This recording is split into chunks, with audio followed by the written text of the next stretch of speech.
South ఇండియాలోని అతి తక్కువ ధరలకి రత్నాలనందించే ఏకైక సంస్థ 6JVR. Welcome to Suman TV. వారికి తత్వం బోధపడిందా?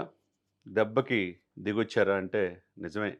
మెగా అభిమానుల దెబ్బకి, మెగా రామ్ చరణ్ అభిమానుల దెబ్బకి క్షమాపణ చెప్పాల్సి వచ్చింది. ఎవరంటారా? వాళ్ళే దిల్ రాజు సోదరుడు శిరీష్ రెడ్డి. వీళ్ళు ఇరువురు కూడా ప్రముఖ నిర్మాతలుగా చలామణి అవుతున్నారు. మరి ఒకవైపు ఆ నలుగురు అని చెప్పి మొన్నటిదాకా అనుకున్నాం. సినిమా థియేటర్లన్నీ కూడా ఆ నలుగురు చేతిలో ఉన్నాయని. దాంట్లో దిల్ రాజు బ్రదర్స్ కూడా ఉన్నారు. సరే, చివరికి అతిపెద్ద సాహసానికి పూనుకొని థియేటర్లంతా బంద్ చేయాలని సంకల్పించారు. కానీ వాళ్ళ కోరిక నెరవేరలా. పవన్ కళ్యాణ్ గారి దెబ్బకి ఆ రోజు దిగి వచ్చారు దిల్ రాజు గారు. ఇప్పుడు వాళ్ళ సోదరుడు రామ్ చరణ్ దెబ్బకి ఆనాడు బాబాయ్, ఈనాడు అబ్బాయి. ఎందుకు వీళ్ళు పెట్టుకుంటున్నారు మెగా అభిమానులతో అంటే, ట్రిపుల్ ఆర్ తర్వాత ఆస్కార్ రేంజ్కి ఎదిగిన తండ్రికి మించి తనయుడిగా రూపాంతరం చెందిన global star Ram Charan. Triple R తర్వాత మీకు సంవత్సరాల తరబడి సినిమాకి డేట్లు ఇచ్చాడు కదా. టాప్ దర్శకుడు శంకర్ దర్శకత్వంలో మీరు నిర్మాతలుగా ఉండి సినిమా తీసినప్పుడు తప్పెవరిది? అంటే వీళ్ళేంటంటే, మేము ఏదైనా కానీ మాకు ఎదురే లేదు, మేము తీసిన సినిమా అంతా హిట్ అవుతుంది, హిట్ అవ్వాల్సిందే, అవ్వకపోతే హీరోల మీద లేకపోతే దర్శకుల మీద వేయటం. ఇది కరెక్ట్ కాదు కదా. ఎవరితో అయితే పెట్టుకోకూడదో వాళ్ళతోనే పెట్టుకుంటున్నారు. వాళ్ళు ఎవరంటే మెగాస్టార్ గారు. చిరంజీవి గారు ఎప్పుడు కూడా ఒకళ్ళని ఒక మాట అని ఎరగరు. ఎవరన్నా విమర్శించినా కానీ నవ్వుతా సమాధానం చెప్పి, చెడు అయితే చెవిలో చెప్పండి, మంచి అయితే 10 మంది చెప్పండి అని చెప్పి యువ నటుల్ని, యువ దర్శకులు కూడా ఇంటికి పిలిచి భోజనం పెట్టి వాళ్ళని సపోర్ట్ చేసే సంస్కారం అవుతుంది.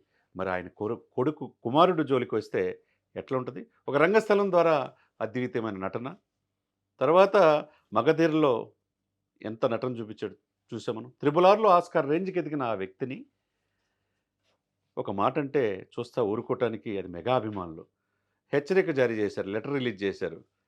అంటే శిరీష్ రెడ్డి ఇక ఈ మధ్య కాలంలో త్వరలో రిలీజ్ అవుతున్న తమ్ముడు ప్రమోషన్లో భాగంగా ఒక ఛానల్కి ఇచ్చిన ఇంటర్వ్యూలో, మేము గేమ్ చేంజర్ వల్ల చాలా నష్టాలకు వెళ్ళిపోయాం, కనీసం ఆ చిత్రానికి సంబంధించిన హీరో కానీ, హీరో అంటే ఎవరు? రామ్ చరణ్, దర్శకుడు శంకర్, వీళ్ళు కనీసం ఫోన్ చేయలేదంట.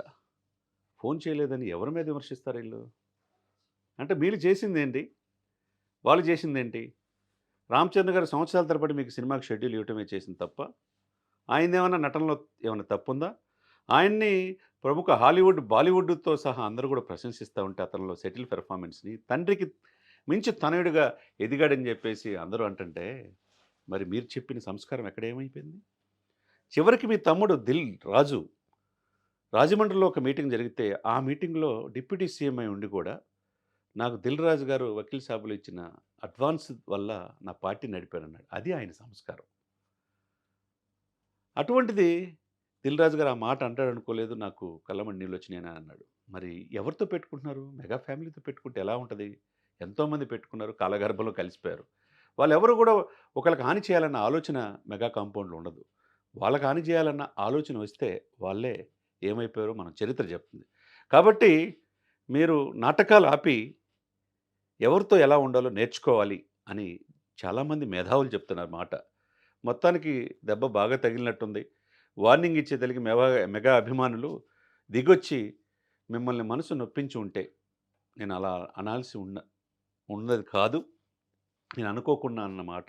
మెగా అభిమానులకి, మెగా ఫ్యామిలీ అంటే మాకు ఎన్నో ఏళ్ళగా సాన్నిధ్యం ఉంది, నా బ్రదర్ కానీ నాకు కానీ అని చెప్పి శిరీష్ రెడ్డి, దిల్ రాజు సోదరుడు, క్షమాపణతో ఒక లెటర్ రిలీజ్ చేశారు. ఆయన సద్దుమణుగుతారా అభిమానులు, లేకపోతే ఇది ఇంతటితో ఆగుద్దా, ఇంకా ముందుకెళ్తుందా అనేది వేచి చూడాలా. ఏదేమైనా కానీ మనం ఎవరితో పెట్టుకుంటున్నాం, ఎవరితో వెళ్తున్నాం అనేది కూడా చూసుకోవాలా. మీ సినిమా హిట్ అయితే బాగున్నట్టు, మీ నిర్మాత విలువలు ఉన్నట్టు, మీ సినిమా ఫట్ అయితే హీరోని, దర్శకుడిని బాధ్యత చేయటం ఎంతవరకు సమంజసమో దిల్ రాజు గారు తెలియంది కాదు. ఎఫ్టీఎస్ ఫిల్మ్ డెవలప్మెంట్ కార్పొరేషన్ తెలంగాణకు చైర్మన్గా ఉన్నారు. ఈ మధ్యనే గద్దర్ అవార్డులు కూడా ఇచ్చారు. అలా ఆచితూచి మాట్లాడాలి. మాట్లాడేటప్పుడు ఎవరితో మాట్లాడాలా, ఎలా మాట్లాడాలని భాష, నోరు ఉంది కదని చెప్పి మాట్లాడకూడదు. అందులో మెగా అభిమానులు రామ్ చరణ్ గారి జోలికి వస్తే ఏమవుద్ది, 24 గంటల్లో తెలిసిపోయింది. కాబట్టి బహిరంగ క్షమాపణ కోరారు. మరి రామ్ చరణ్ గారి అభిమానులు కావచ్చు, పవన్ కళ్యాణ్ గారి అభిమానులు కావచ్చు, మెగా అభిమానులు కావచ్చు, ఈ లెటర్ పట్ల ఆయన క్షమాపణ కోరిన విధానం పట్ల ఏ విధంగా స్పందిస్తారో వేచి చూడాల్సిందే.